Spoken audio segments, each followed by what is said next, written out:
Wham star Andrew Ridgeley has opened up about his time in the chart-topping group, revealing that he and George Michael never fell out, but rather had disagreements, including one about the band's infamous concerts in China.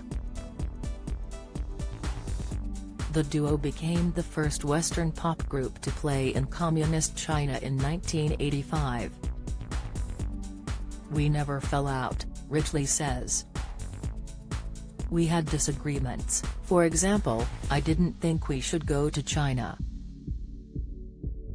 I thought it was a shot in the dark and a crazy stunt, but I was proved wrong," he told Radio Times ahead of a new Netflix documentary which will be released on July 5.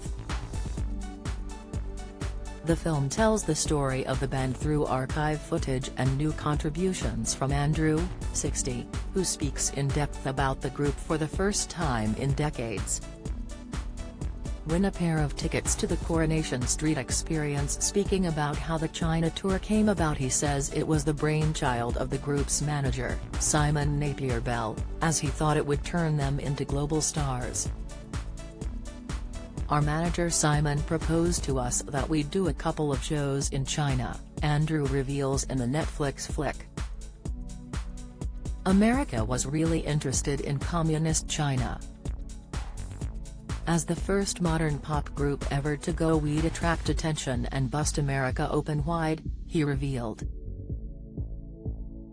Archive footage of the trip shows them larking around on the Great Wall during their downtime, as well as performing to hugely appreciative sellout crowds. Don't miss.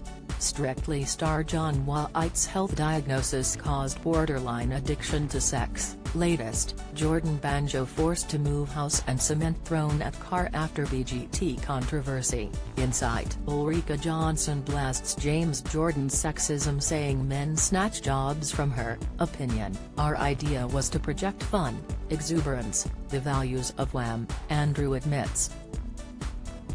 "Our band and Pepsi and Shirley, everyone was committed. The plan did indeed work, and America sat up and took notice," with CBS Morning News describing it as a two-man cultural revolution. When appearing on the show, the host asked them why they think China let them play in their country. This leads to a very thoughtful response from George: "I think they see us as fairly safe because we don't really represent rock and roll. We represent the more show business pop," he explained to the presenter. "The videos and the records, which after all is all they know about us, haven't shown any kind of real sex and drugs rock and roll angle, I suppose." Andrew later acknowledges in the documentary that the press response was massive. "It did elevate our status as a global phenomenon," he concedes.